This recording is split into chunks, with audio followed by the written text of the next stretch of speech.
Так, ассаламу алейкум. Друзья, вітаю вас.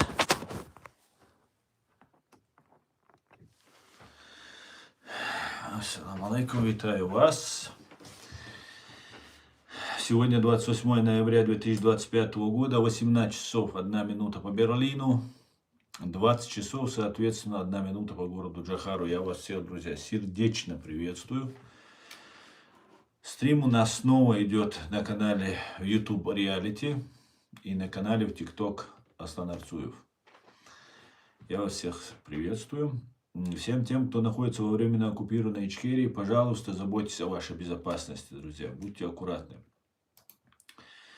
Сегодняшний свой стрим я назвал «ФСБ бомбит Росгвардию в Чечении», СБУ ГУР атакует полицейских, а ФСБ не трогают. Давайте об этом и многом другом поговорим, друзья. Я вас всех приветствую, витаю, Бавонятка. Сердечно.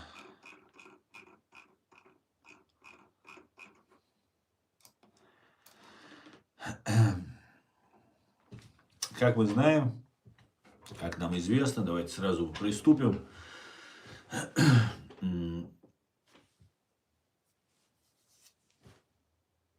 Из открытых источников у нас есть информация о том, что дроны, БПЛА, беспилотные летательные аппараты, предположительно с Украины, так как официально Украина на себя ответственность не брала за это. Это, в принципе, распространенная практика, но именно по Чеченской Республике ни разу ни ГУР, ни СБУ на себя ответственность не брал. В принципе, они занимаются вот этими ударами вглубь России, и в том числе во временно оккупированную Ичкерию. Скорее всего, это может быть дело рук ГУР. Как мы знаем, Кирилл Буданов возглавляет ГУР. Также мы знаем, что Кирилл Буданов либо некомпетентен, либо откровенно работает против чеченцев, заигрывая с Ахмедом Закаевым, который также россиянин, представляет Чечню частью, Ичкерию частью России. И это всем известные факты. И вот такая вот ситуация интересная складывается. 27 ноября был нанесен очередной удар по Ичкерии. Я бы хотел бы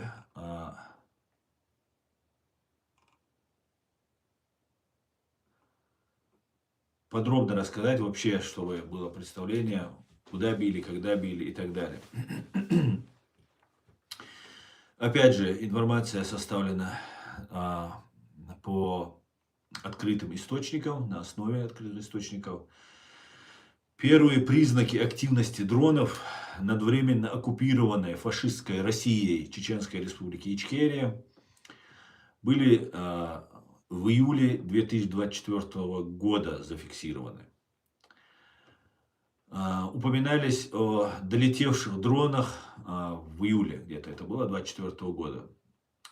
Скорее, это были тогда разведывательные полеты или ложные тревоги, без подтвержденных ударов. Например, 10 июля сообщили об украинских дронах, долетавших до Чечни, возможно, над селом Гойты или окрестностями Мишелинского района. С видео сбитого БПЛА. Район Шалинский или Грозненский. Цели, вероятно, разведка военных объектов. В октябре 2024 года первый официально подтвержденный удар. 29 октября 2024 года произошел первый удар по территории временно оккупированной Чеченской Республики Ичкерия. Предположительно, украинские БПЛА атаковали Российский университет спецназа имени террориста Владимира Путина, ранее имени Кадырова. Это было утром или днем, вот точное время не указано.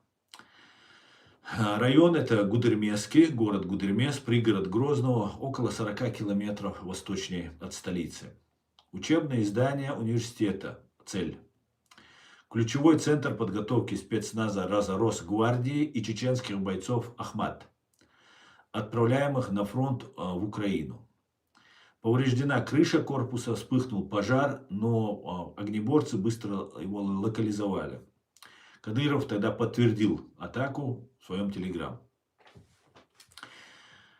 24 года в декабре месяце прошла серия атак на воинские части в городе, бывшем Грозном, ныне городе Джахаре. В декабре активизировались удары, зафиксировано 24 года, зафиксировано несколько серий по базам Росгвардии. 12 декабря 5 БПЛА ударили по территории 46-й отдельной бригады оперативного назначения, воинская часть 3025. Вечером где-то или ночью это произошло, Грозненский район города Грозного. Цель – военный город, бригады, база для мотострелковых и спецподразделений «Ахмат». Произошла серия взрывов, пожар, эвакуация раненых, число не указано. 15 декабря 4 беспилотника ударили по Грозному, бывшему Грозному, ныне город Джахар. Ночью это произошло. Второй полк Росгвардии, вероятно, Ахмат-центр и база ОМОН. Последствия: взрывы, пожар, без деталей о жертвах. 25 декабря дроны и в разных населенных пунктах, днем и вечером. Шалинские, село Гойты и в окрестностях. Цели не уточнены, но упоминания военные объекты. Взрывы, сбитый дрон ПВО. Эти атаки подчеркивают. Итак, в ноябре 25 года, то есть вот свежее то, что сейчас, вчера произошло. Утром 27 ноября произошла атака на 141-й отдельный специальный мотострелковый полк имени, как здесь указано, Рамзана Кадырова, Ахмат-Север. Около 10-12 часов утра в Байсангуровском районе Грозного. Цель — казармы и территория полка Росгвардии. Около 2000 бойцов, более 2000 бойцов на этой базе дислоцируется. Прямое попадание БПЛА, пожарная территория, без подтвержденных жертв. Об этом сообщает украинский Униан. Вечером 27 ноября второй удар по тому же полку и дополнительные цели.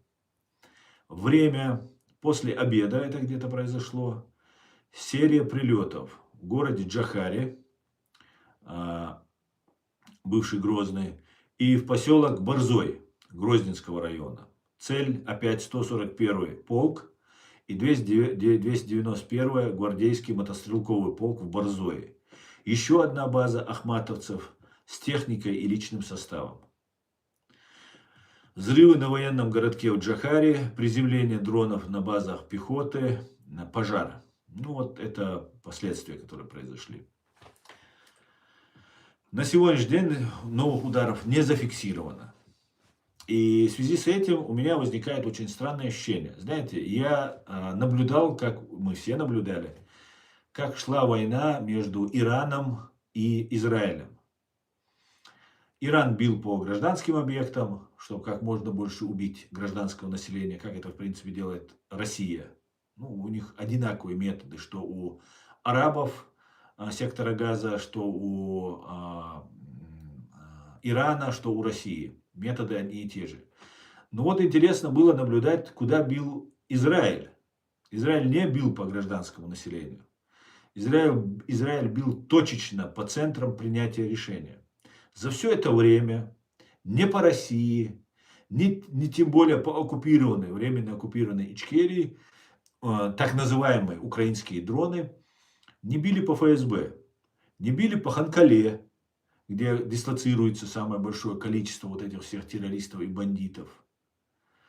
А бьют по Росгвардии, Ахмат. Короче говоря, бьют только лишь вот по кадыровцам. Понимаете, о чем речь? То есть ГУР, я полагаю, это ГУР, бьет не по ФСБ, по центру принятия решения. Самый главный, например, на территории Чеченской Республики Ичкерия, временно оккупированной,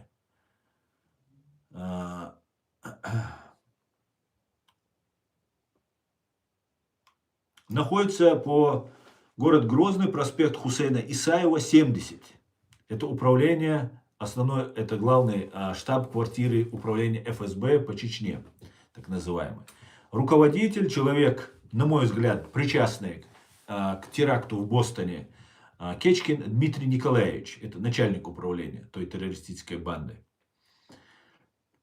По ним почему-то не бьют Кирилл Буданов. Что случилось, Кирилл Буданов? И знаете, что самое интересное? Есть такой Антон Геращенко. Этот Антон Геращенко был замом у Авакова. Того самого Авакова, который убил Александра Музычка, Сашко Белого.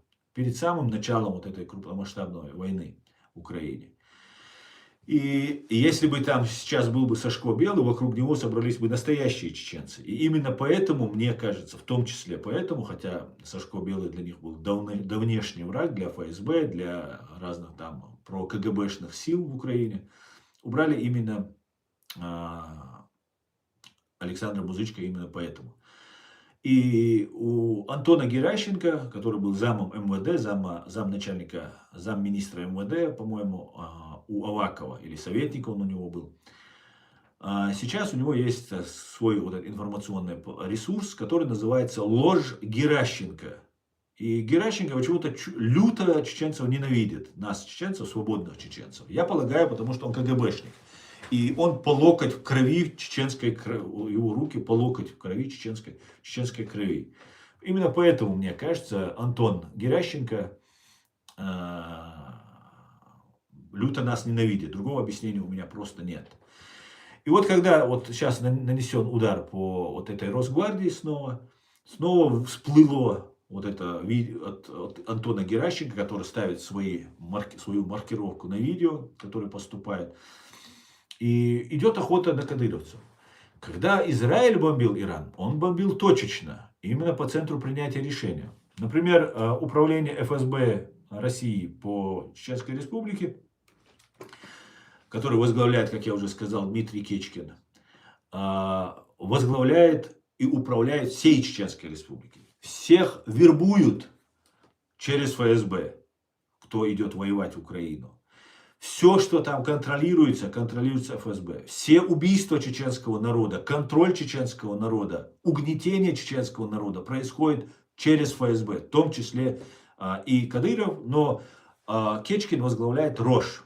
Это региональный оперативный штаб.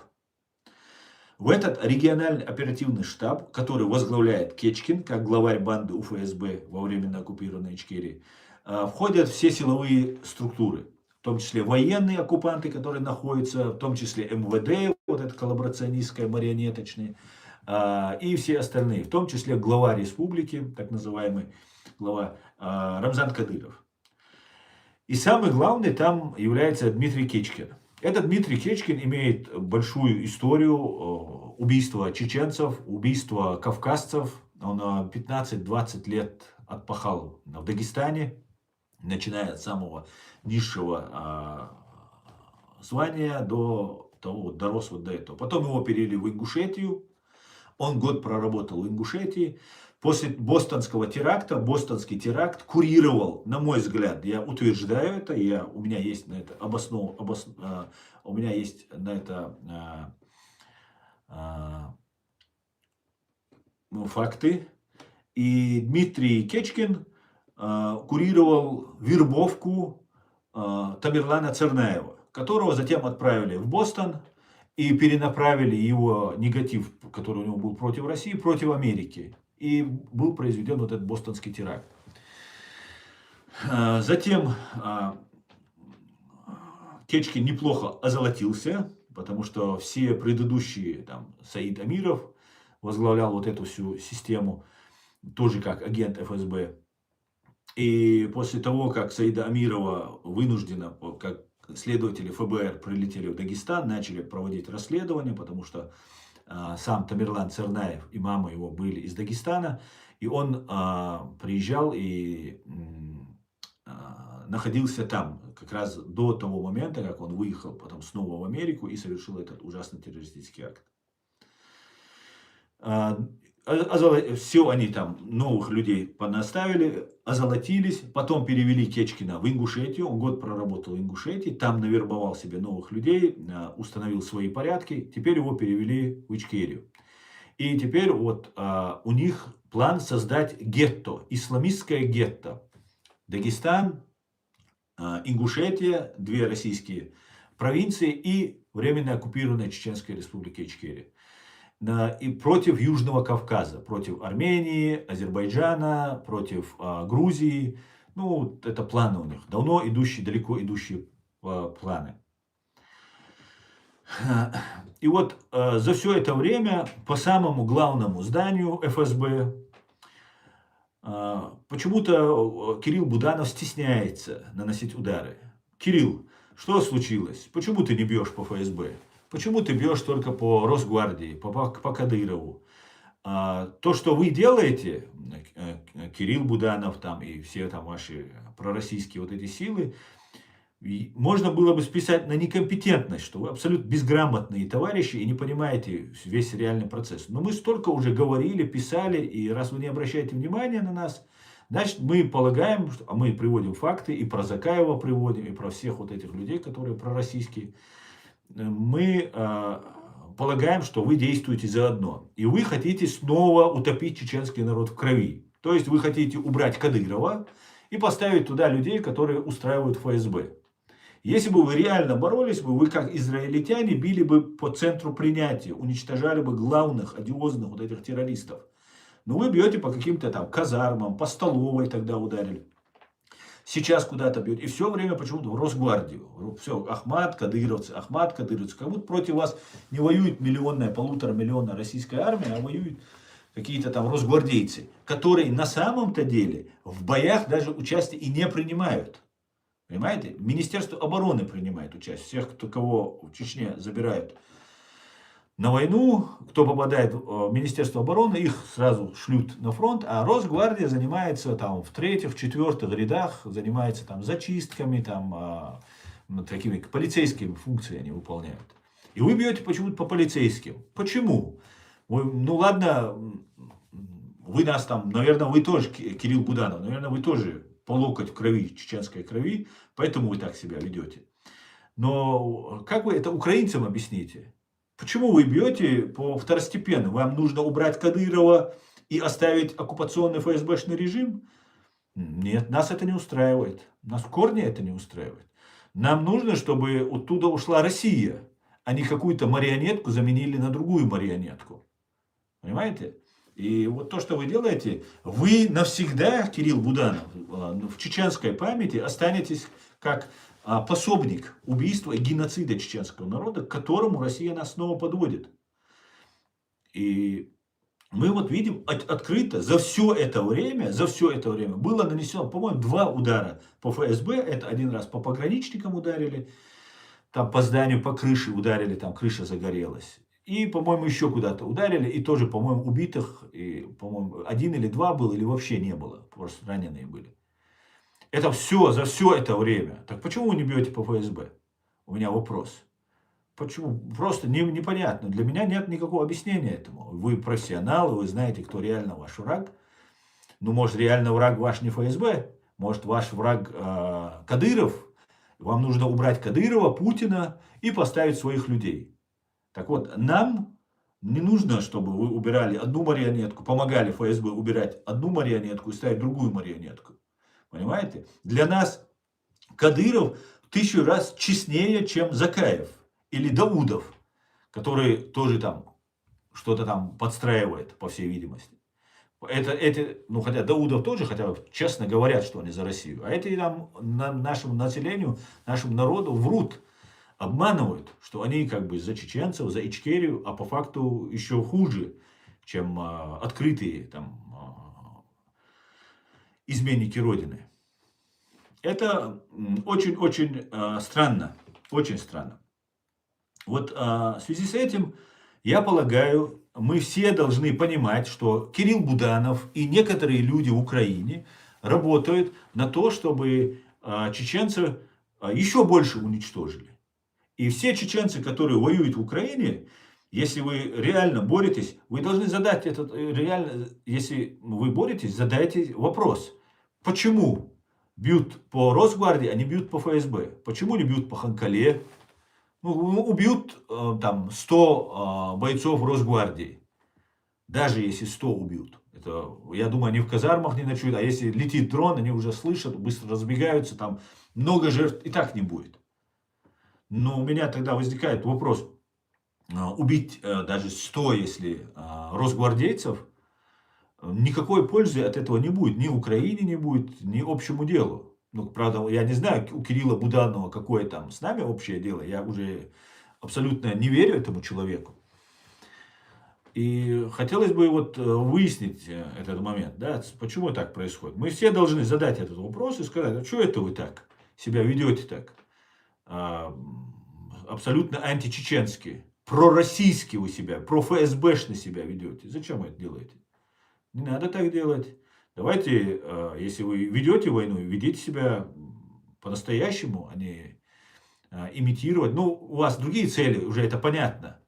Но тогда вы предатель, предатель принципов, из которых вы заявляете. А как по-другому это еще назвать? По-другому это никак не называется. Друзья, давайте об этом поговорим. Это очень важная тема. Я бы хотел бы об этом поговорить. Я немножко удивлен, конечно. Немножко удивлен. ГУР согласовывается с ФСБ, чтобы те пустили дрон и ФСБ избавились от кадыровцев. Такая картина складывается. Старсклайд. Абсолютно верно. Абсолютно верно. В Украине ведется работа, античеченская работа. Открыто ведется античеченская работа. Наше руководство наше абсолютно легитимное, наше руководство заявляет, что эти люди не работают на чеченский народ. Что эти люди неоднократно уличены в том, что они отстаивают интересы России. Их там принимают. Какие-то медальки Закаев сам делает, причем абсолютно нелегитимно. И даже звезды на гербу, не пятиконечные, а делают какие хотят. Ну, лепят что хотят. Паспорта такие же лепят. И Буданов дарит вот эту медальку закаевскую Зеленскому. Есть фотография у меня и в интернете. Ну, видно, понятно, что Буданов прикрывает этого Закаева. Но это все античеченская деятельность. И все чеченцы, которые там воюют, вот мы все чеченцы гордились, когда туда Иса Мунаев уехал, когда вы отстаивали, когда Иса Мунаев, они отстаивали наше имя. И они отстояли. Иса Мунаев наш один из последних боевых генералов, который там погиб, отстаивая наше имя. Он отстоял наше имя. А вы что там делаете? Уважаемые чеченцы, кто там воюете? Почему вы позволяете вот такие игры? Почему? Мне очень странно это. Можно об этом не говорить, можно делать вид, что ничего не происходит. Но вы, получается, подыгрываете им. Умышленно вы это делаете. Или, я думаю, не умышленно, но все равно это происходит.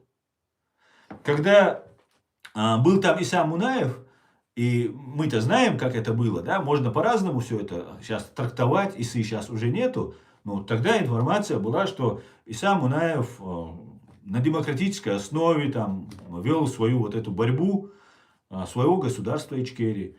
Муслим Чеберлоевский вел религиозную вот эту тему. И они разошлись именно на этой волне. Я сказал, я не хочу, чтобы у меня здесь вот эти религиозные, вот это всемирный джихад, все это у меня здесь было. Вот такая была информация. И поэтому разошлись. Потом, когда у Саакашвили там случились проблемы, грузины просили помощи у батальона шейха Мансура, шейх Мансур, батальон ответил, что мы в политику не вмешиваемся. Мы воины, мы никуда не лезем. Сейчас, получается, не только вы в политику лезете, но вы еще лезете в политику, которая нам вредит. Вы это не можете не понимать, не видеть. Цагаищевал шумшмадацош, открытый ушмадош. Как это так получается? Закаевым вы фотографируетесь, постоянно вы, неважно, вы поддерживаете или нет, вы говорите, не поддерживаете. Но где ваше официальное заявление? Я, например, случайно оказался вот с этой компашкой, и как я узнал, что они не работают на чеченский народ, я сразу публично заявил, и до сих пор заявляю, что я никакого отношения к ним не имею. А где ваше заявление тогда?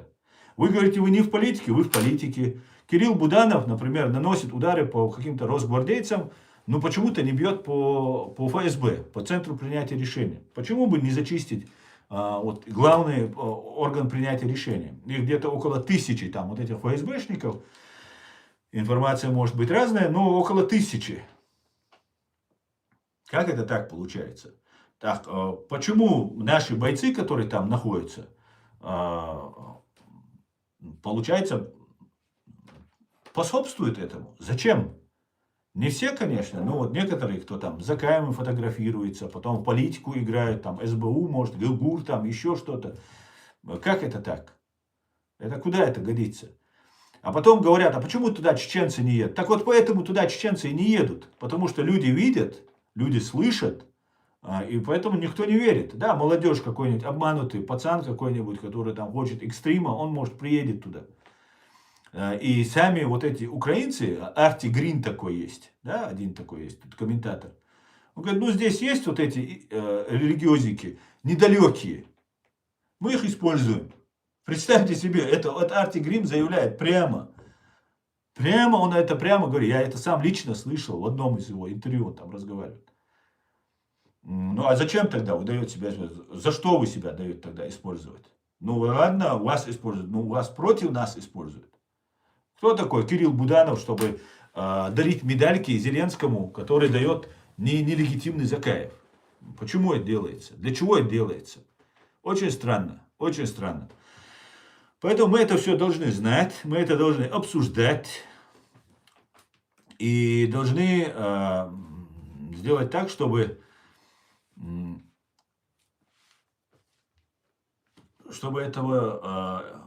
избежать нового геноцида, да, как так называемой Третьей Чеченской войны, как об этом мечтают там всякие Ходорковские и другие хорошие или полухорошие или недохорошие русские. Уже давно они об этом мечтают. И, кстати говоря, старая советская номенклатура, вроде Завгаева и там, Кутаева и всех остальных, они очень хотели наших бойцов, наших чеченских партизан, призывали тогда убивать кадыровцев. Вот эти старые советские КГБшники предлагали деньги, оружие, информацию нашему подполью, чтобы они убивали ненужных им кадыровцев. То есть у них между ними вражда. И реально Кадыров зачистил этот круг. Вот эту всю старую советскую КГБшную номенклатуру Кадыров зачистил. Не потому, что он большой патриот, а потому, что там финансовые все доходы были у этих. И он просто как человек, которому уже, ну, во-первых, он не очень далеко смотрел, а во-вторых, он был поставлен в такое положение. Он оказался в ситуации, там, когда ты уже одного убиваешь человека, или там двоих, пятерых, то тебе уже отступать некуда, ты уже не жилец. И только вот чем больше убиваешь, тем больше живешь. Ну вот он зачищал. И старая советская номенклатура обвиняла кадыровцев в том, что они когда-то были на стороне чеченцев. Свободных, независимых чеченцев. А они всегда были, вот эта старая советская КГБшная номенклатура, всегда были за Россию. Типа мы такие, все такие пророссийские были, а эти были прочеченские, и им дали всю власть, а нас типа отодвинули. Ну, вот такая вот ситуация, картина тогда вырисовывалась. И сейчас то же самое повторяется. Только сейчас они используют разных Будановых, украинцев, если это, конечно, украинские дроны, они непосредственно не из соседних регионов ФСБ запускают по этой Росгвардии. Как это так возможно? Куда это катится? Для чего это делается? Для чего? Чтобы нас опять утопить в крови? Спасибо, нам не надо. Так, Украина не бьет по ФСБ, потому что в Украине люди ФСБ и США не дают добро на такие действия. Викинг, ты же вчера обещал больше ко мне не заходить в него. Ну, здесь я тебе дам, хоть ты все-таки вернулся, да, не сдержался ты. Здесь я с тобой соглашусь. Я здесь с тобой согласен. Не знаю, насчет США дает добро на такие действия или нет. Я думаю, такие действия могут Буданов сам принимать решение. Но, да, люди ФСБ, люди КГБ УССР действуют, и Кирилл Буданов по его действиям абсолютно играет на руку. Абсолютно. Так, валейк салам, Шамиль. Салам, Эд, дорогой брат. Так, Ламанас Баркал. Много раз слышал, как ЦРУшники называют ФСБшников коллегами. Почему-то ЦРУшники не называют агентов спецслужб третьих стран. Ну, я не знаю, откуда ты слышал, что коллегами называют или нет, но в принципе они все коллеги. Понимаешь, спецслужбы, они все друг друга коллеги. Можно коллегами кого угодно назвать. Если Америка именно, Аслан, Америке именно Российская империя помогла против Англии и Франции, когда Америке это было нужно. Главный конкурент США это Европа, поэтому США не хотела развал СССР. Ну, не совсем так, я с тобой с этим не согласен, просто сейчас не будем в это уходить. Я не совсем согласен, что ты говоришь. Я думаю, что Европа главный союзник США. Главный союзник США.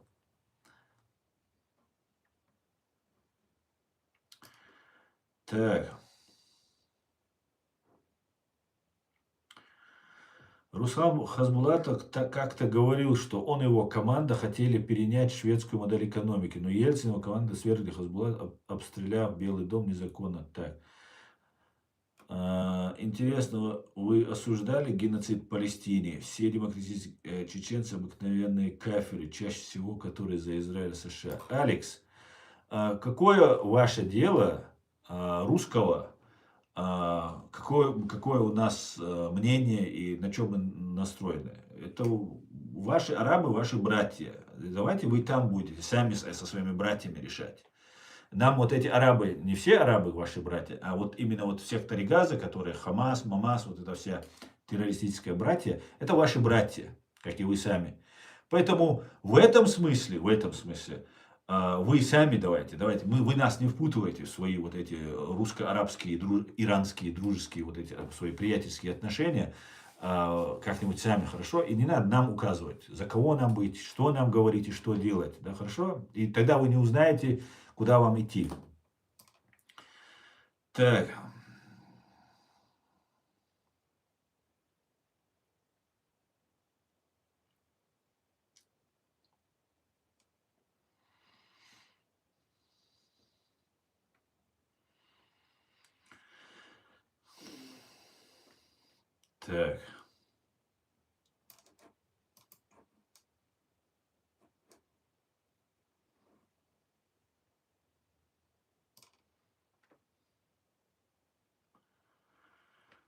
так, так.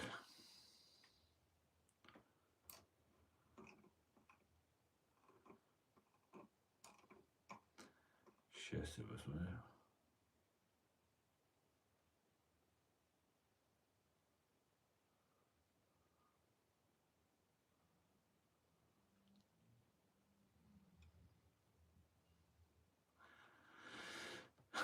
США наплевать, если Буданов будет бомбить ФСБ в Чечении. Я тоже думаю, СЦ. США здесь ни при чем. Это, я думаю, это железобетонно. Здесь работают договорники. Может, коррупция. У Буданова заместители в коррупции были обвинены. И там НАБУ, по-моему, их там прессовала, преследовала там, и так далее. В рамках закона, конечно. И я не думаю, что США это точно не нужно. Я думаю, что США это точно не нужно. США зачем это?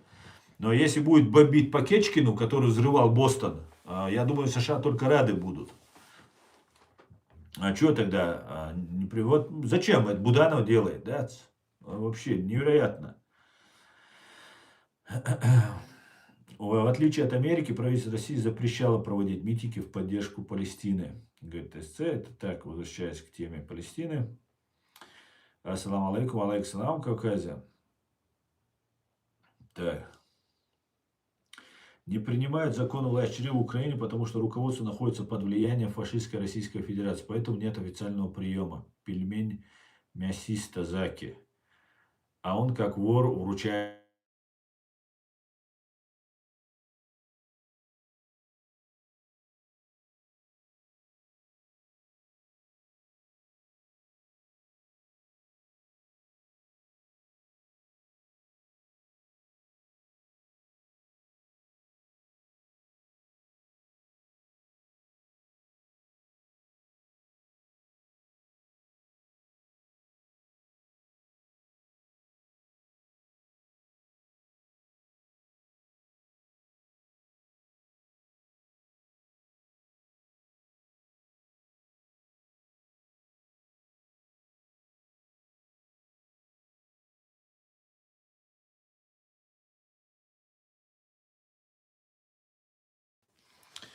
Так, скажите, друзья, звук вернулся? Слышно меня?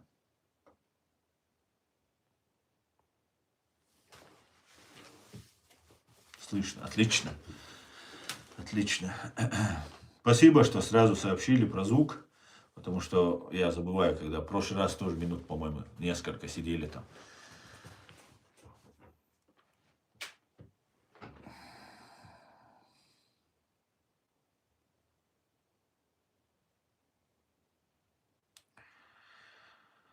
Так, при всем почтении. Аслан, здравствуйте. Скажите, пожалуйста, ваше мнение равно дальнейшей судьбы текущей территории Чеченской Республики. Ну, что вы имеете в виду? В Чеченской Республике Ичкерия деоккупируется, и мы будем жить и процветать. Вот что дальнейшее будет. Россия нам готовит исламистское гетто, где они будут нас представлять какими-нибудь исламистами и будут нас долбить, пока полностью не решат, так сказать, окончательно не решат чеченский вопрос. То есть не уничтожат всех чеченцев. Вот их план. Ламанас, Баркалда, Подарок. Так, когда русские бомбили, мир промолчал. Да, именно так. Большую работу делаешь, брат Асан. Дерия свой Ламанас. Правду говорить нетрудно. Говорить нетрудно.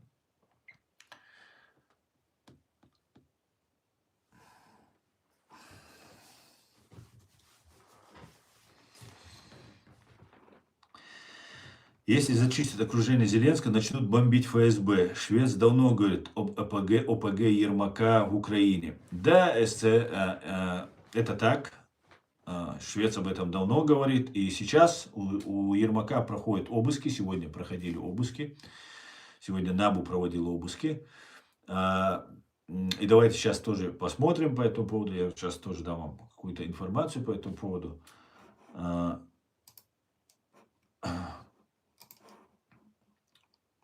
И мне кажется, сейчас они хотят эскалировать ситуацию, чтобы отвлечь внимание, сказать, вот, смотрите, в Чечне там какое-то подполье, там сейчас там бои начинаются, еще что-то делается. Так если у нас есть подполье, его нужно скрывать, о нем нужно не говорить.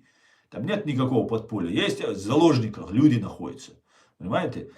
Говорить о каком-то подполье, это ну, просто людей подставить. Там всех зачищать будут. Всех подозрительных, неподозрительных ловить, расстреливать, сажать будут. Это карт-бланш. У ФСБ лежит материал, вот сидит Закай, у нас там подполье, там сидит Муслим Чуберлойский, у нас подполье 5%, мы контролируем территории. Все, материалы ФСБ, смотрите, вот сидит начальник,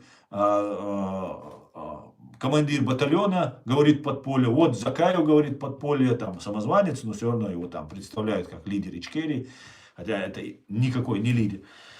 И в итоге получается, что вот нас там будут людей прозачищать. На законных основаниях, вот у них есть информация. Это как это делается? Не понимаю просто.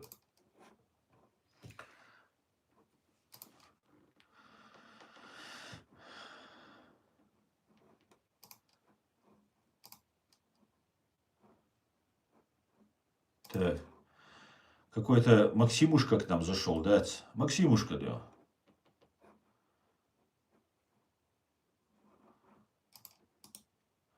Не хотел бы ты сходить за русским кораблем, да?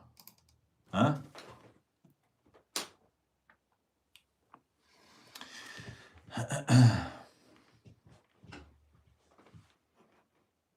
Понимаете?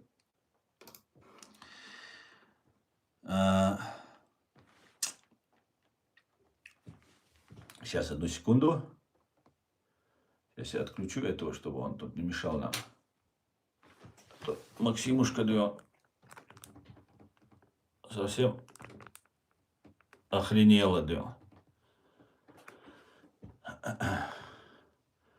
Она будет меня отвлекать. Сейчас я ее забаню. Как тут забанить ее? Максимушка, да. Давай. Пошла, Максимушка, за русским кораблем, да. Пошла, да. Максимушка говорит, что мне не жить, и моя спокойная жизнь закончилась. Это так, в прямом эфире мне с русского номера пишет какое-то ФСБшное дерьмо и пытается мне угрожать. Еще мы посмотрим, кто кого переживет. Дерьмо собачье. Так.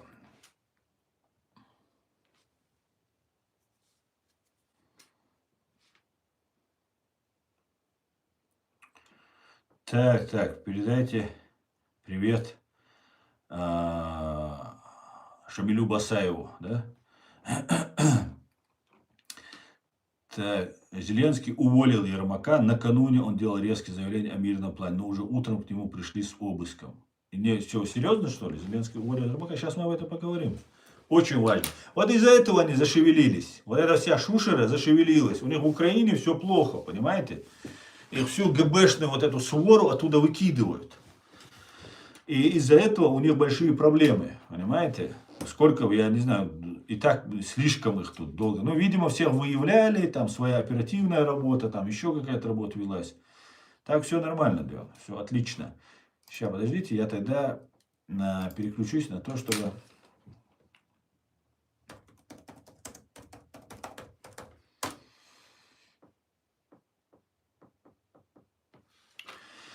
Да, Андрей Ермак, глава Офиса президента Украины, давайте сейчас поговорим о Ермаке, подал в отставку 28 ноября 2025 года.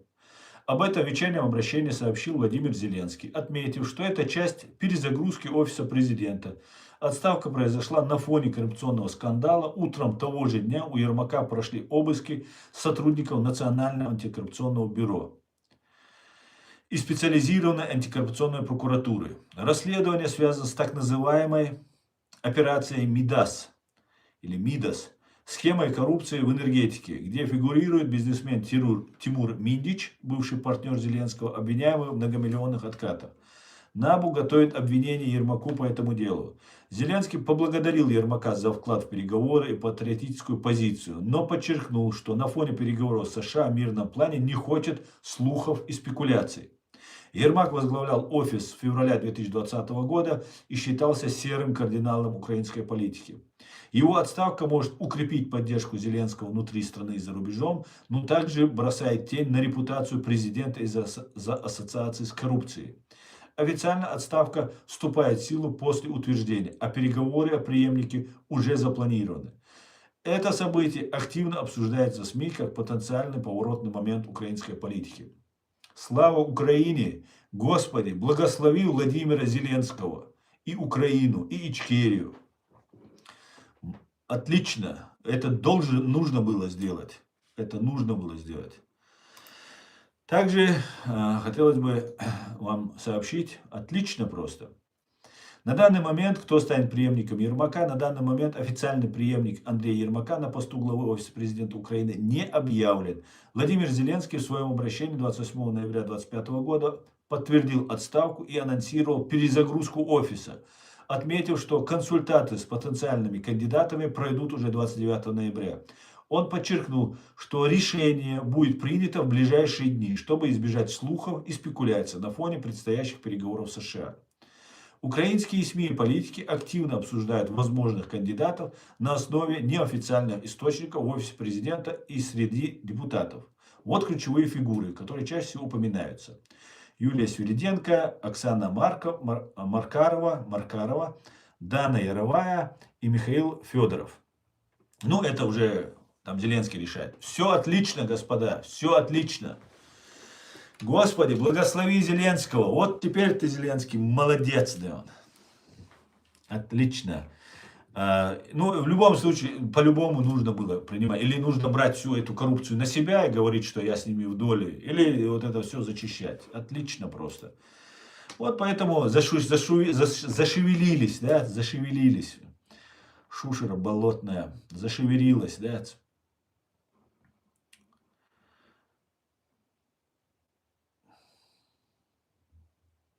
Так, давайте дальше.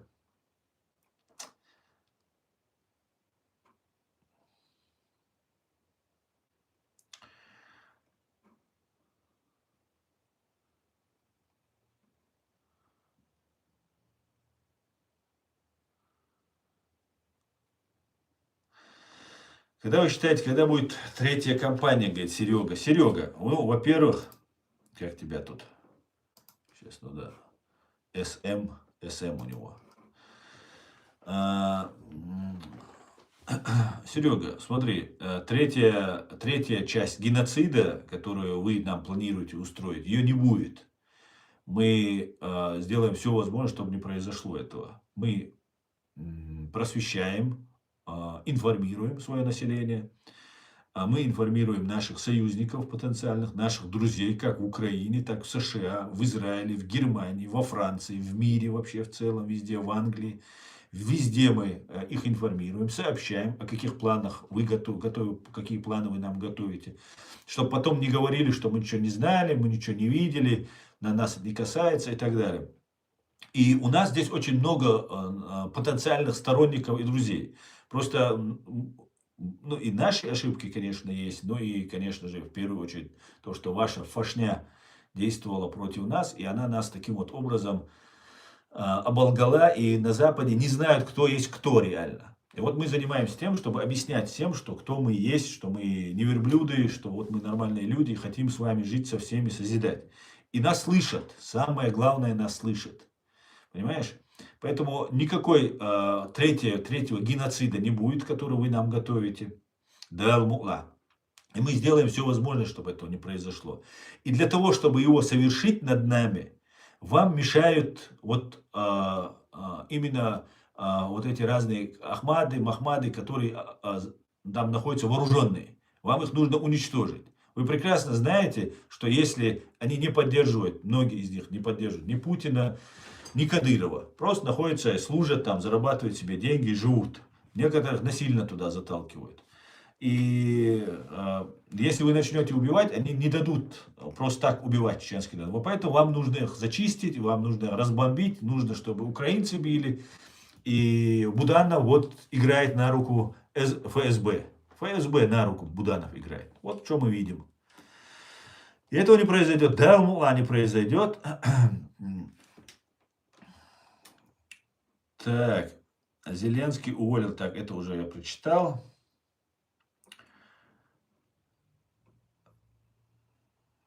Все идет по плану. Да, Шамиль, все идет по плану.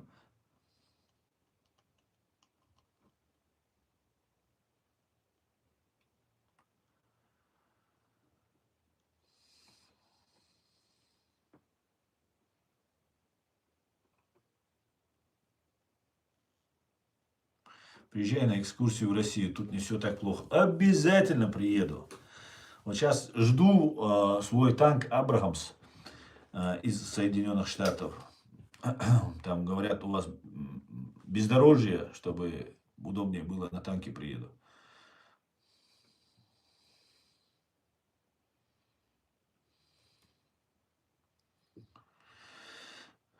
Силаю Украин, силаю Ичкери, сила Хульоновой. Эмин, Телесюк. Эмин, эмин, эмин. Спасибо вам. Слава Украине.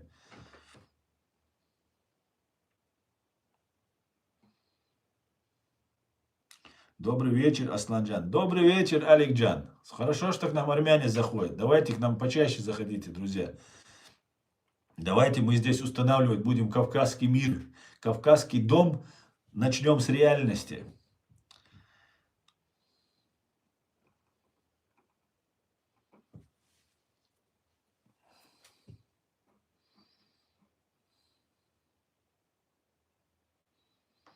Валейк салам, Рояль, Машуоль, Шавига. Друзья, всех я вас приветствую.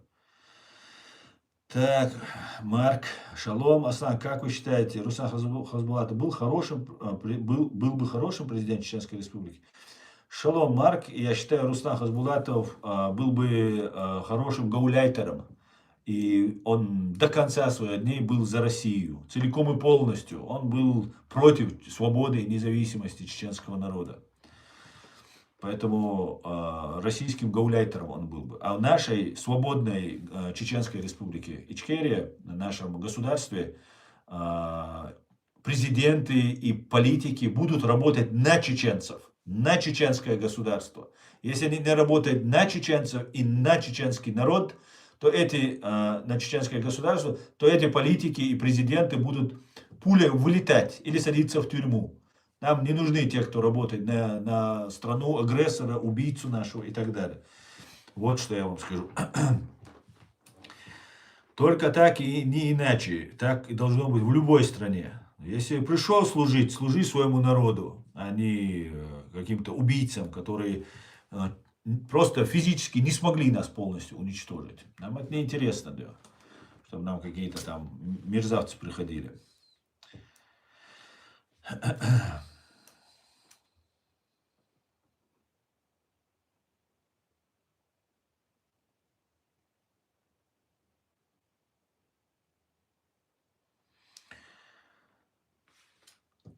Какие, по вашему мнению, какова судьба на ближайшие 30 лет у Чеченской Республики? Я не знаю, что такое Чеченская Республика, Серега. Я знаю, что такое Чеченская Республика Ичкерия. На ближайшие 30 лет мы станем одним из самых богатых государств на Кавказе, самым образованным, самым образованным, лучших вузах, лучших. Со всем миром мы имеем связи, со всеми европейскими цивилизованными странами мы имеем связи, мы говорим на всех языках в этом мире, практически на всех европейских языках мы говорим. И у нас будет только отлично все, понимаешь? У нас будет так хорошо, как никогда не было на России хорошо, понимаешь? Не то, что когда мы были в составе России, у нас было хорошо. Даже когда вот эта империя сама цвела и пахла, вот по сравнению с тем, каким будем мы, она будет казаться таким каким-то блеклым, дешевым каким-нибудь там образованием. Как-то так. Асна, кто такой Ермак? За что его уволили? И как это влияет на ФСБ? Так, сейчас я...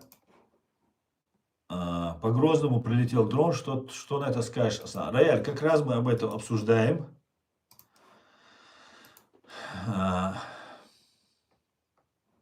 Как раз мы это обсуждаем.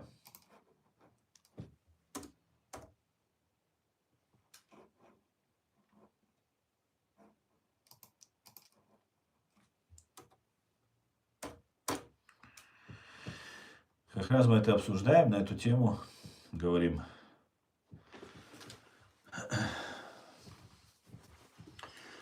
Так, Андрей Ермак – это ключевой украинский политик, который с февраля 2020 года до 28 ноября 2025 года был главой Офиса президента Украины, то есть ближайшим соратником и серым кардиналом при Владимире Зеленском. Родился в 1971 году в Киеве, по образованию юрист и переводчик. До политики работал в юридической фирме, продюсировал фильмы, в том числе «Крепкий орешек» для украинского рынка. 2019 года стал помощником Зеленского, его часто называют вице-президентом неофициально. Он курировал внешнюю политику, переговоры, включая США и Россию, реформы и даже кадровые назначения. Влияние огромное. ОП, офис президента под его руководством, стал теневым правительством, где его слово весило больше, чем у многих министров. За что уволили? Отставка случилась сегодня, 28 ноября 2025 года. Ермак сам подал заявление, а Зеленский его принял, подписал указ. Формально это часть перезагрузки ОП, чтобы избежать слухов и спекуляций перед важными переговорами США по мирному плану. Но реальный повод – громкий коррупционный скандал. Утром того же дня у Ермака прошли обыски НАБУ и САП, специализированная антикоррупционная прокуратура. Расследование касается схемы операции МИДАС, хищения на сотни миллионов в энергетике долларов, в частности энергоатоме и так далее. Это всем известно. Также упоминается утечка аудио, упоминается Алибаба, прозвище, которое приписывают Ермаку, как отцу-командиру коррупционеров. Плюс всплыли связи с жилым комплексом «Династия» под Киевом, где Ермак якобы интересовался домом, связанным с арестованным экс-вице-премьером Алексеем Чернышовым. Зеленский публично поблагодарил Ермака за вклад в переговоры, но скандал подорвал репутацию всей команды. Оппозиция и даже соратники требовали его голову уже пару недель. Прямого влияния на, как сообщает нам ГРОК, прямого влияния на ФСБ отставка Ермака нет. Это внутренний украинский скандал, который больше бьет по Киеву. Но косвенно может сыграть на руку ФСБ и Кремлю, сообщает ГРОК. Обыски и отставка сеют хаос ОП, подрывают единство команд Зеленского и создают шатающую систему, как выразился Кремль. Это усиливает давление на Украину перед переговорами с Трампом, где Ермак был ключевым переговорщиком. В X уже шутят, что генерал-майор ФСБ Ермак возвращается в Москву. Это отсылка к старым обвинениям в адрес Ермака и его отца Бориса, что они якобы агенты ФСБ из советских связей в Афганистане и бизнеса с российским банкиром Рахимом Иммануиловым. Сам Ермак и его отец это отрицают, называя фейком от российских телеграм-каналов. А СБУ подтверждает, что такие вбросы – работа ФСБ для дестабилизации. В итоге отставка ослабляет украинскую делегацию на международке, но что ФСБ может использовать для пропаганды давления. Ну, прямой связи с их операцией нет. Ну, короче говоря, это мнение Грока, который постоянно пытается быть очень толерантным и объективным. Да? Но у нас другая ситуация. Грок не знает того, что знаем мы. Ну, или делает вид, что он не знает.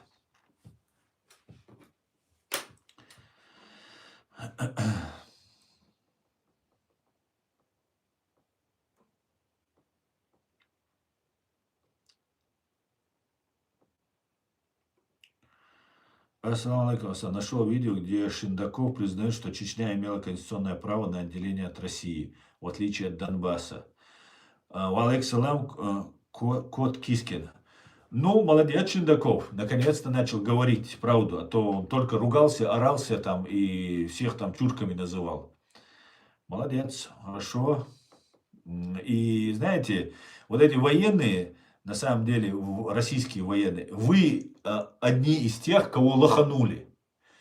Ваших граждан, которые вы обязаны защищать ценой своей жизни, взрывала ФСБ, потом обвинила в этом нас и пошла топить наш. Вашего Лебедя они убили, эти ФСБшники. Вашего Рохлина они убили. И этим, между прочим, нельзя сказать, что для нас они были хорошими, эти ваши генералы, но нужно признать, что можно было хоть как-то с ними разговаривать, что они хотя бы хоть человеческий облик имели, хоть пытались свою армию спасти, таким образом и нам как-то это отражалось. А ФСБ ему плевать. И вы первые сейчас идете на вот эти военные российские, они идут под расход, понимаете? Ивашов, Леонид Ивашов, предупреждал, не лезьте, не лезьте, не лезьте. На армию наплевали. Дудаев говорил об этом, что армия это единственный орган был, который сдерживал вот эту террористическую банду КГБ СССР. Все, нету армии. Армия уже разложилась. Всех купили, коррупция дискредитировали. Знаете, такая притча была. Не знаю, насколько она достоверна, но я думаю, что-то это связано на реальных событиях, наверное, это было такая.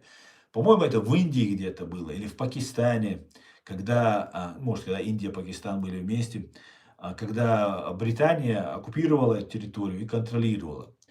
И какой-то английский офицер, я, может, путаю сейчас, может быть, не английский, может, это в другом месте было, может, французский это был, но сам факт, я вам историю расскажу. Какой-то офицер из оккупантов шел по рынку и увидел какого-то там чувака, что-то он там делал, и у него с ним возник конфликт, у этого оккупанта офицера и у этого местного. И офицер ударил этого, чувака местного. Тот вскочил и заехал со всей силы в лицо этому офицеру. Офицер отскочил, приказал схватить его, того схватили, привезли, и он его хотел наказать. И потом ему старший офицер другой посоветовал, сказал, а ты его не казни, не убивай, дай ему денег, дай ему столько, чтобы он мог купить себе караван, чтобы вез там товар, возил, чтобы зарабатывал деньги. И он дал ему денег. Тому, кто его ударил, этот офицер, чей-то английский или французский, дал ему денег. Тот удивился, сказал, купи себе караван, купи себе там товар, занимайся торговлей и так далее. И прошло какое-то время, и эти два офицера, который посоветовал тому дать денег, и тот, который тогда получил по морде, Идут и на рынке тот уже зажиточный купец, у него там всего хорошего, много. И этот второй офицер сказал, когда увидел, о, смотри, как тот раскрутился, разбогател. Подойди, дай ему по морде. Этот офицер, которого стукнули по морде, подошел и со всей силы стукнул того по морде. Тот получил удар и ничего не сделал в ответ. И тот офицер ему сказал, вот видишь, когда у них нечего забрать, тогда они готовы тебе ответить, у них только честь есть. Но когда у них есть уже что ты можешь забрать, тогда они даже тебе не ответят. Понимаете? Вот как ведется имперская политика, когда она ведется. Вот то же самое стало с российскими военными, российскими офицерами, которых, когда ничего не было, у них была только своя там какая-то репутация, свое там имя. И когда их всех коррумпировали, всех завербовали ФСБшники, и все, теперь они, в принципе, будут работать против своей же армии, ну и, соответственно, против своего же народа. Как-то так. Аслан, тебя когда ждать-то? Словами ничего не поменять. К тому же в России готовы к предложениям таких новаторов, как ты. Ждать не надо. Я объявлюсь нежданно-негаданно. Да? Не волновайтесь. Ждать не надо. Мне кажется, Россия уже давно проиграла эту войну и физически, и экономически. Да, абсолютно, Раян, абсолютно точно. И знаете, у меня вот мысль о том, что в Украине сейчас происходит, в голове вертится, этого сняли Ермака. Ну, молодец Зеленский. Господи, благослови Зеленского, молодец ты, Зеленский. И США благослови, и Великобританию благослови, и Украину благослови, и Ичкерию благослови. Наконец-то наведите порядок, пожалуйста. Весь мир просит, все народы постсоветского пространства, мы все просим вас, пожалуйста, уберите это КГБ, люстрируйте их, увольте их, наберите новых, я не знаю, судите кого нужно там, кто там преступник. Нам это очень жизненно необходимо. Мы все будем вашими сторонниками, союзниками, обещаем, до конца наших дней. Детям, внукам завещать будем, чтобы уважали и Великобританию, и США, и всех, кто к этому приложит руку. Пожалуйста, дайте нам вздохнуть от этого террористической банды ФСБ. Вы с ними заигрывали, и еще хуже нам делали всем. Понимаете? Еще хуже, когда вы с ними заигрываете. Запад, когда заигрывает.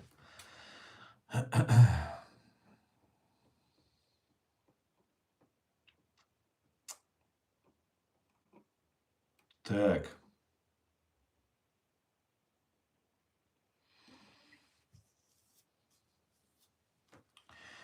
Каждый может ошибаться, у каждого должен быть шанс на прощение. Абсолютно с тобой согласен, Кот Кискин, абсолютно с тобой согласен.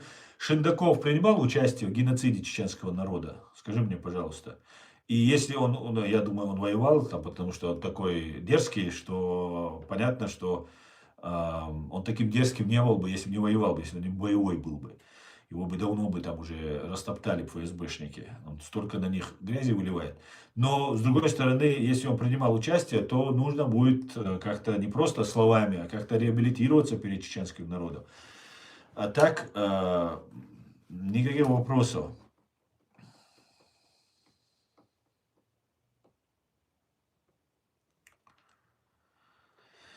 Аслан, нежданчик будет. Что ты имеешь в виду с раскладом? Что нежданчик? Для кого?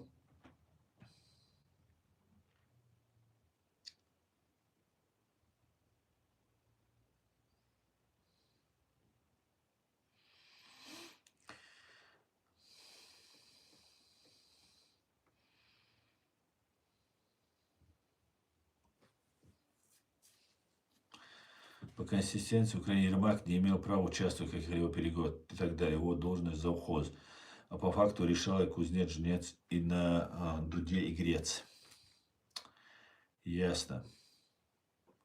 Мне, во-первых, я не знаю, кто, ну, говорят, Ермак самое там главное. Вот именно чеченский вопрос в Украине, он просто все просто раскладывает. Просто для меня все очевидно. Начиная от Антона Геращенко и заканчивая всеми остальными. Как они себя ведут? Ну, вот что это такое? Куда это, сколько это можно терпеть? Да сколько вот этих вещей, не знаю, там какие-то, наверное, свои игры, не знаю. Осанка, давай уже решать по частям, когда прилетишь на родину. Подожди, ты мне в Москву говорил сейчас. Сейчас ты в Ичкерию говоришь. Куда ты? Объясни мне, где ты меня ждешь? Куда конкретно, да? Я смотрю, Аслан лет 10. Величайший аналитик и эксперт, по моему мнению. Спасибо, суетолог, но я где-то лет 7 только всего веду свой канал. Но спасибо за такую высокую оценку. Азан, как вы считаете, в случае наступления Третьей Чеченской Ичкерия вступит ли в Саудовская Аравия или Катар в этот бой? Серега, ты уже достал. Не будет никакой третьей русско-чеченской войны, но вы попробуйте. Это ваше любимое занятие убивать чеченцев. И поэтому вы так постоянно хотите вот нас убивать. Да? С Украиной не получилось, я так смотрю, да? Не очень как-то, да, с Украиной.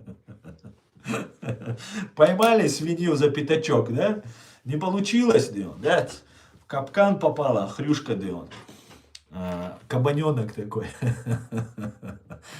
А чеченцам легко, конечно, да. Территория маленькая, навалились всем скопом и давай убивать, короче. Нет, спасибо. Мы воздержимся. Да. Давайте в Москве вы свой ФСБ зачистите для начала, которое 24 ноября 2025 года Алексей Титов, высокопоставленный полковник или подполковник ФСБ, пытался взорвать перед началом учебного года, заложить бомбу и взорвать детский центральный магазин на площади, центральный детский магазин на площади Лубянка.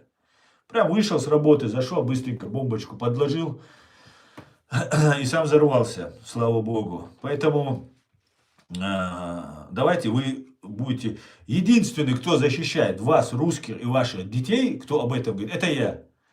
Ни один из вас, русских, не говорит про этот теракт. Понимаете, который был вот 24 августа, День независимости Украины, чтобы подумали на украинцев, на украинских патриотов, что они такие звери, детей убивают. Вы уже сколько раз вы пробовали, начиная от Пономарев, или как его там, который там Дугина, дочь считал, на Зеленского взваливал, и многие другие вот эти убийства, теракты, которые совершаются. Короче говоря, вот такая вот тема. Где вы, русские? Почему вы не говорите за своих детей? Ладно, чеченцев вам не жалко, да? Ну, за своих хотя бы. Вот идите, зачищайте свое ФСБ, вашу террористическую банду.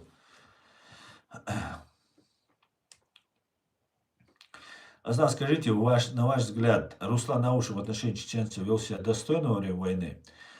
Смотри, Марк Матаев, я очень хорошо отношусь к Руслану Аушеву. У меня нету ничего, что можно сказать про него плохого. Раньше он очень дружил с Дудаевым и так далее. Не знаю, что там произошло, знаю, что его сняли с работы. Этот факт известен, да. И он больше уже не президент давно, не президент Ингушетии. Поэтому вот так я отношусь. А что там внутри было сейчас, когда ты влазишь в эту политику, ты таких вещей узнаешь. Я не знаю, что там Аушев хорошего сделал, плохого сделал. Но беженцев принимал, помогал. Дудаев хорошо о нем отзывался. На всех наших мероприятиях, когда был Дудаев, он присутствовал. И так далее. И если он реально остался тем, кем он был, настоящим ингушом, настоящим офицером, то никаких вопросов. А так, ничего плохого я сказать не могу про него. По крайней мере, я не знаю. Хоть он и россиянин, он всегда был российский, советский офицер, все как положено, но у меня нету оснований считать его, что он там причастен к геноциду или убийству. И он россиянин, он должен был быть тем, кем он является.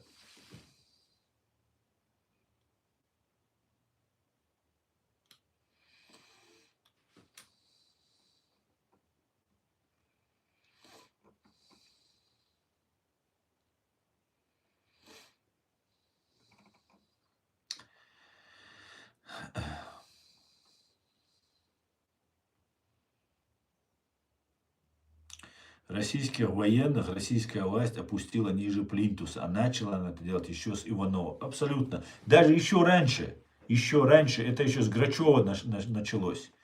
Грачев тоже был ни рыба, ни мясо. Да, его использовали, об этом Дудаев говорил. Он говорил, что Грачев, он верит, что самое меньшее запятнано этому во всем, Грачев, что Грачеву это не нужно было. Но Грачев для того, чтобы быть министром обороны, видимо, может, и на коррупции тоже, да, погрел там руку и был на крючке. Он соглашался с этим. Но его использовали и подставили, фактически.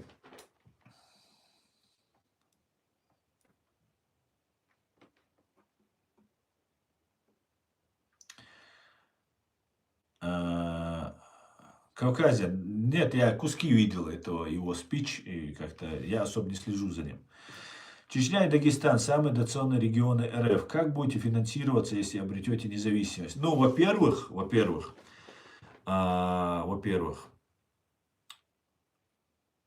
вы нам должны лет еще на 50, если не на 100. Так, на всякий случай.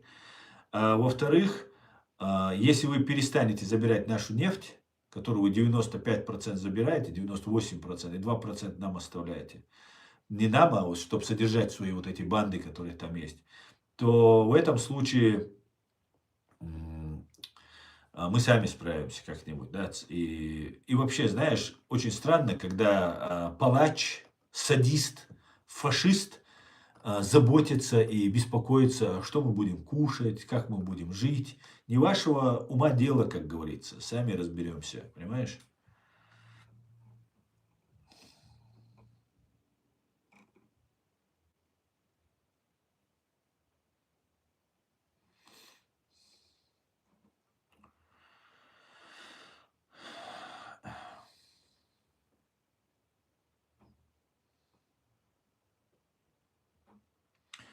Шалом алейхум, слава Украине, героям слава, алейк салам, шалом, Эркин.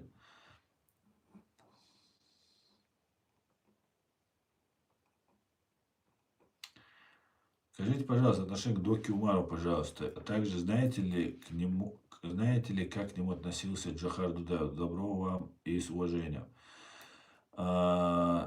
Дока Умаров был нашим последним президентом, который самоотстранился и возглавил организацию «Эмират Кавказ». Отношусь к нему как к воину, который до конца прошел свой путь, который положил, вся семья погибла, жена, дети, братья, отец, ну просто родственники. Просто я видел в материалах, я участвовал в одном деле и видел досье, которое на него составлялось, на его родственников, которое составлялось. Я его тогда пофоткал даже, это досье. Это в секретном отделе Московского городского суда это было. И знаю, что он был врагом. Знаю, что России. Он был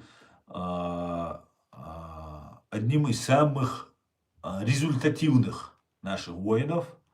И некоторые утверждают, там тысячи в бою, не просто там обстрелами, там еще как-то дронами или как-то, именно в бою.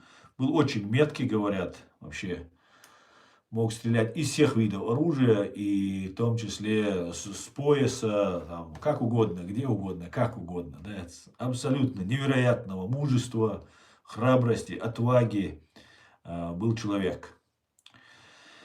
Как политик, не могу сказать так же лестно и так же хорошо о нем. В политике он не разбирался, да, он находился в ситуации, которая просто, он мог только воевать. Никакой политики уже фактически не управлял и пытался вырулить ситуацию, к большому сожалению.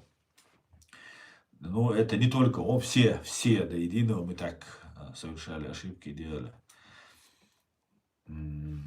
Очень плохо, что Дока Умаров объявлял войну Америке, Западу, там, брал на себя теракты и так далее, которые, я думаю, он даже не совершал.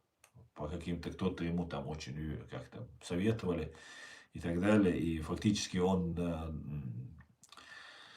неправильно, это было очень неправильно с его стороны.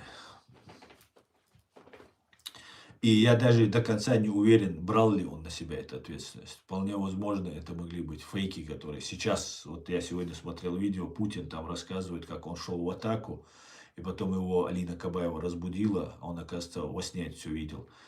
И ну, просто это невозможно отличить. Сейчас просто это невероятно, как делается подделка. Поэтому, а тогда качество видео было хуже, значит, еще лучше можно сделать. Вот про это путинское видео, там, по-моему, там HD качество, просто ты никак не отличишь. А здесь тогда записи были отвратительные, поэтому все, что угодно могло быть. Я думаю, даже, может быть, это все не он.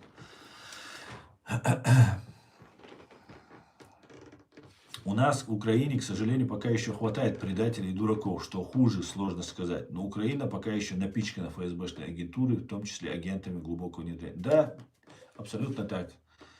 Терещук, абсолютно так. К сожалению, это так. Ну вот, видите, потихонечку учащается Украина.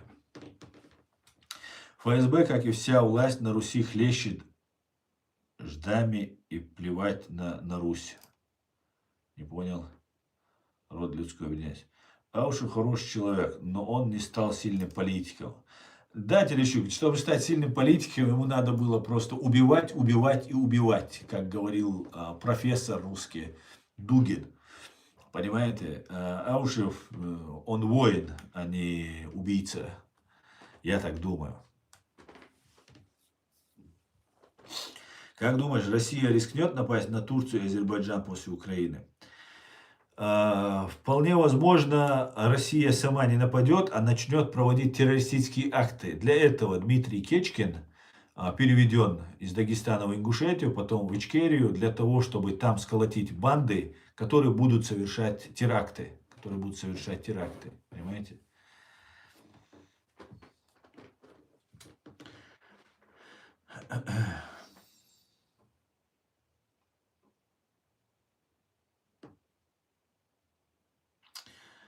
Аслан, не совсем понимаю вас. Почему вы решили, что мне нужно кого-то защищать? Ну, понятно.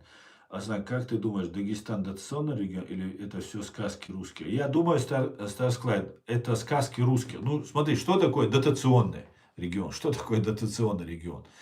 Это когда тебе с Москвы присылают деньги больше, там, чем ты там выделяешь. Ну, например, возьмем, например, Ичкерию, временно оккупирован. Там находится Роснефть, например.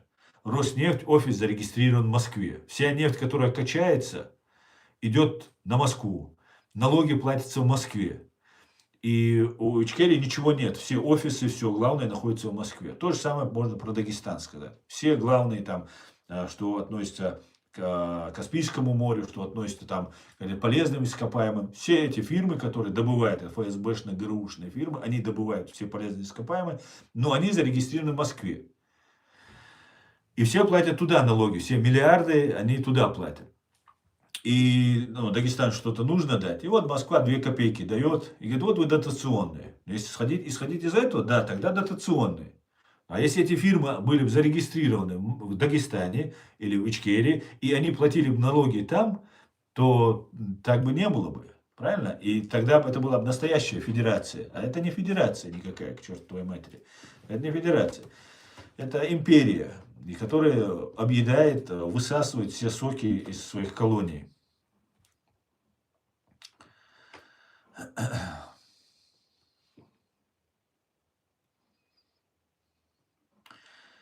Я имел честь общаться с Каспаровым вживую, как и с Навальным и Немцовым. А Каспаров у людей впечатление, что он немного не в себе. Не знаю, я тоже имел честь общаться с Каспаровым в Вильнюсе. И было такое выступление у него, и он начал рассказывать, что там Чечня, это там исламисты, там с ними разговаривать бесполезно. Потом мы сказали, при перерыве у меня где-то видео есть в архиве где-то. Я подошел к нему, я говорю, что вы такое говорите? Он от меня бегал просто, убегал. Мы его там зажали в углу там с другом, хотели с ним поговорить, он раз увидит нас в другую сторону. Ну, мы его там подловили, говорим, а что вы говорите, какие мы тут исламисты, вы что несете-то? Вот там у вас там это, там туда-сюда.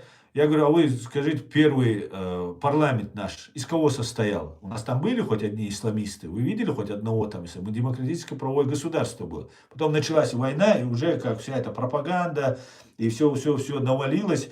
Уже убили всех думающих, всех, кого точечно Россия убивала. Но он там что-то мямлил, там туда-сюда. И сторонником быть он не хотел нашим сторонникам. Вот что я о нем увидел. Сейчас он там рвет, там нужно НАТО, нужно вставать, бить по России и так далее. Ну, а ты же россиянин тогда, Каспар. Ну, иди тогда, бей тогда. Что ж ты, россиянин-то, все это время поддакивал тогда этой России? Ты же, вот иди вперед, в бой, давай. За что, НАТО, вы тут ошибок не совершали, вы там пользовались всеми благами, которые вам дает ФСБ, а теперь за вас НАТО должно, или украинцы должны воевать. Когда чеченцы убивали, все аплодировали. Так мы же то же самое делаем, что сейчас Украина делает. Вот такие вот дела. Аслан, ты еврей? Почему говоришь шалом? Бэтбой. Бэтбой, у тебя ник плохой мальчик, а ты англичанин? А почему у тебя ник бэтбой и пользуешься ютубом?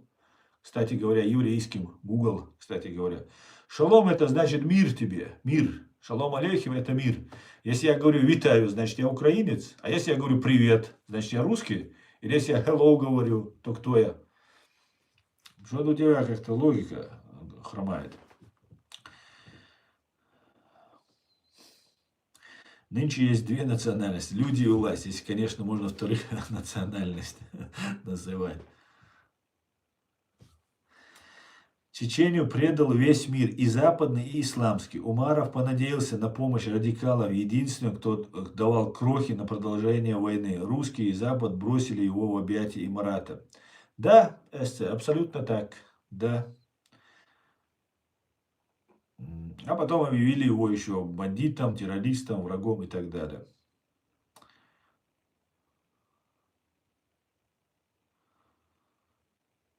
Маск назвал Каспарова идиотом, вот и все. Да, не слышал. Аслан, как вы относитесь к утверждению, что дагестанцы не поддержали чеченцев, потому что ингуши воздержались? Не понял я вообще чего-то во время войны. Утверждаю, что Дагестан не поддержал, потому что ингуши воздержались. Ничего не понял.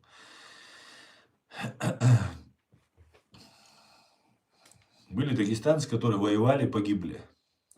И было их немало, таких дагестанцев.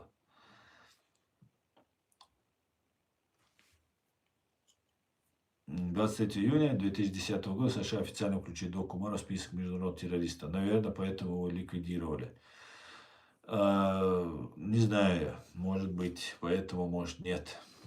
Асан, ты как думаешь, вот в Дагестане, Чечне люди работают на любой работе, платят налоги. Эти налоги идут в Москву или остаются в местном бюджете? Ну, ты же знаешь, так сказать, все налоги идут в Москву. Все, что собирается, идет в Москву. Плюс, как я сказал, фирмы работают там, платят. Это вообще Дагестана не касается. То есть все недра высасываются, выкачиваются из моря, из земли. Все отправляется туда, плюс налоги собираются отправлять. И потом 2 копеечки, вот, держите. Вот так бывает.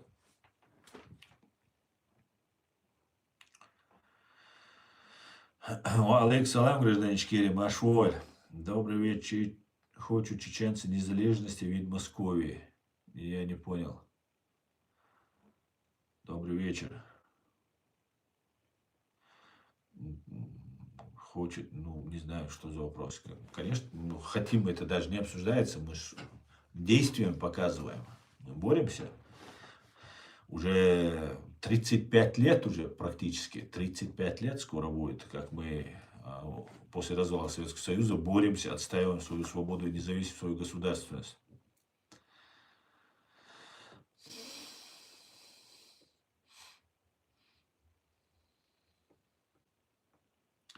В военной кафедре нас учили определенных военных маневров Дока Умарова и Джахара Дудаева, Андро Карателя. Да? Ясно. Значит, Андро, ты военный, значит, да? Военный, или военный, в ВУЗе, наверное, да, где-то? На военной кафедре. Да, это всякие бизнесмены из России, которые из-за санкций с ФСБ сбежали, теперь из себя правильных строят. Да, да, им очень удобно. Хапнули, и теперь хотят сохранить это все. Салам алейкум, шалам алейхим, мир дому твоему. Даже индусы говорят, мир дому твоему. Да, Вася Герлдыев, шалам алейхим.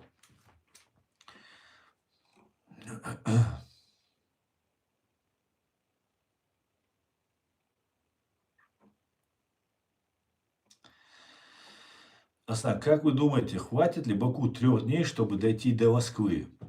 Ну, если без боев, то хватит. А если воевать, то, может быть, ну, до Москвы можно дойти, в принципе, можно. Потому что они все побегут Москву оборонять, займут оборону и там засядут. А,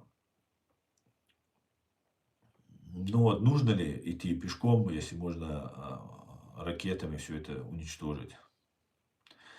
Это уровень интеллекта всяких троллей, заходящих сюда. Если ты говоришь, значит ты еврей. Да, да, это показывает их уровень, абсолютно верно. Баркала Роман Рыков. Баркал и вам Роман. Аслан, ты как считаешь, россиянин, который не воюет на СВО, а работает на России, платит налоги, считается спонсором войны? Стас Клайд, это сложный вопрос.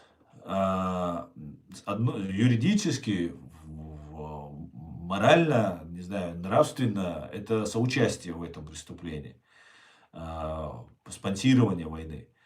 С другой стороны, Россия не свободное государство. В России народы оккупированы. И когда чеченцы боролись за свою свободу, в начале, когда вся вот эта борьба была понятна, когда Джахар Дудаев это все разъяснял, все это было правильно, многие народы поддерживали. И татары поддерживали, и дагестанцы, и ингуши поддерживали. Много-много было людей, и якуты, и много-много, просто все национальные. У нас кришнаиты были, я помню, ходили там с плакатами, митинги, там они марши проводили. Очень-очень много разных людей было, кто нас поддерживал. И в этом смысле было понятно, что эти люди не за войну, что они за то, чтобы империя отстала от Ичкерии. Но потом, когда уже война, они ее превратили в всемирный джихад там, и так далее, ну, просто люди не понимают. Я сам не понимал. Я чеченец, я не понимал, за кого быть. Я держался вот за Масхадова, держался, вот он как скажет, так и потому что столько было пропаганды, лжи. Потом Абдулхалим появился, я все, его нужно слушать, что он говорит, потому что он президент. А на самом деле на них самое большое влияние и атака была. Вот такая вот у меня была ошибочная позиция, что я думал, что они вот не ошибаются, что вот и так далее. Хотя вокруг них много-много предателей и так далее было. То же самое Докки. Ну, когда Докка уже объявил там Америке, Израилю или Великобритании войну, тогда я уже понял. Потом теракт он провел, ну, признал точно, взял на себя ФСБ, я думаю, там очень много поработало вокруг него. И тогда я уже все полностью дезориентировался. Я уже не знал просто. Я не знал, где кто свой, кто, что происходит. Я понимал, что ну, это просто самоубийство. Просто как это? Мы что, террористы, что ли? Прямо Россия 30 лет твердила, что мы террористы, 20 лет. И мы в конце концов начали, что ли, это брать на себя. Это просто было очень трудно понять и объяснить мне. Поэтому нельзя сказать, что все, кто платит на России, они являются, я имею в виду, что много есть людей на России, которые бы хотели бы жить в свободной стране, пусть даже в федерации, но в свободной, чтобы у них развивалось свое национальное, у каждой республики, у каждого там народа. Но, к сожалению, этого нет. Поэтому сложный вопрос, очень сложно. Сказать, что вот они все такие, не могу.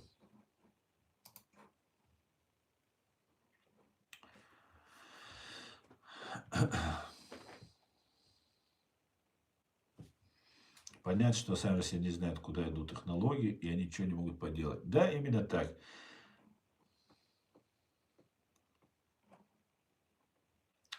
Странам Балтии понадобилось 30 лет от русского электросети отказаться. Кто будет нам все это делать? Кто будет промышленность восстанавливать? А ежели восстановить, откуда мы кадры наберем? Так, Салам и шалом — это одно и то же слово. Вообще-то корень слова аль это Бог. Да, да, да, совершенно верно. Наверное, у русских есть своя республика, чтобы кормить Кавказ. И где их республика? ФСБ рулит, и их тоже убивают под их аплодисменты. Да, Асламбек. Подоходный налог платится муниципалитет местный. Только федеральные налоги идут на войну. И то только часть. Не знаю. Элохим — это Бог. Да, Телесюк. И Элохим похоже снова на Аллах. Очень похоже. И давайте религиозные вещи мы оставим в сторонке. Мы здесь немножко другие вещи будем обсуждать. Бюстик Далуэзи Рустан. Хайоль Бюстик.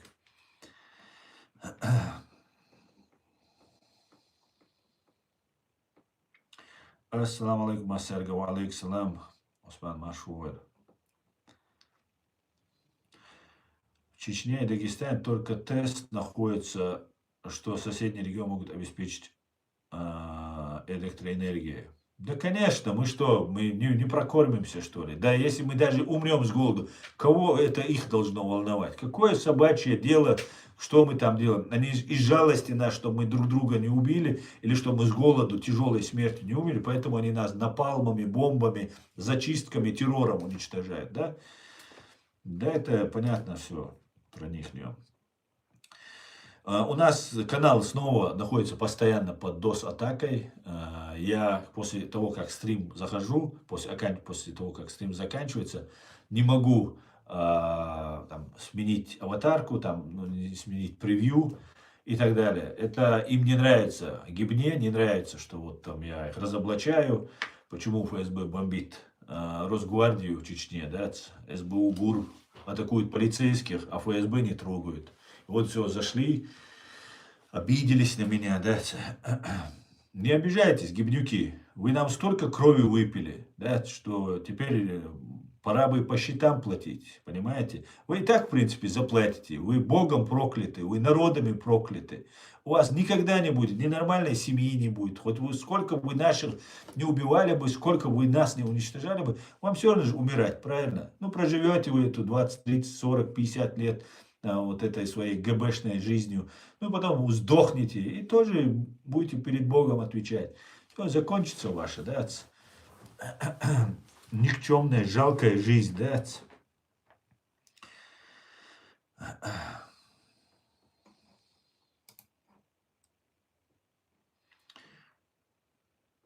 Так, сказка, аналогия, лишь пачка, а потом им говорят, платишь налоги, иди воюй, глупость, да. Моя мать, преподаватель, работала в ВУЗе в Махачкале. Она всегда рассказывала, что студенты чеченцы приезжали учиться с очень хорошим уровнем знания. У нас всегда было стремление к знаниям у чеченцев. Хороший у нас уровень образования был. Вот сейчас у нас провал немножко произошел из-за войны. Такой ощутимый, я бы сказал. Ну а так у нас очень много, особенно взрослые, у нас старшее поколение, у нас почти все имеют высшее образование, очень хорошо пишут, говорят и так далее. И нам к этому нужно вернуться. И сейчас мы к этому возвращаемся. Но здесь последние 20 лет в Европе у нас очень много молодежи выросло, учатся, и слава Богу, мы только становимся сильнее. Время работает на нас. Время работает на нас. Главное, что вот эти террорюги там нам не устроили новый геноцид.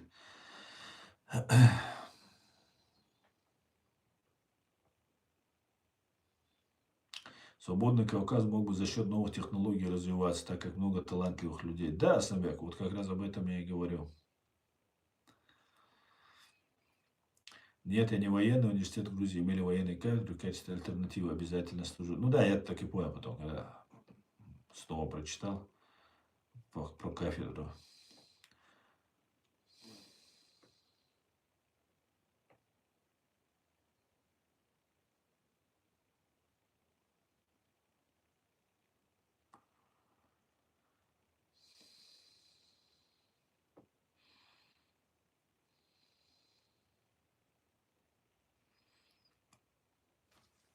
В Грозном учились студенты из Дагестана, очень достойные были и образованные. Ну, в принципе, да, если в ВУЗ идешь, то уже должен быть человек немного готов интеллектуально. Интеллектуальный потенциал у чеченцев очень хороший. Да, слава богу, у нас все отлично. Асланов, в будущем спрашиваю у Google Gemini 3.0 версии самый умный ИИ. Окей, договорились, кавказец. Друзья, спасибо вам, что смотрите, поддерживаете. Завтра я постараюсь провести стрим с Аядом Идиговым.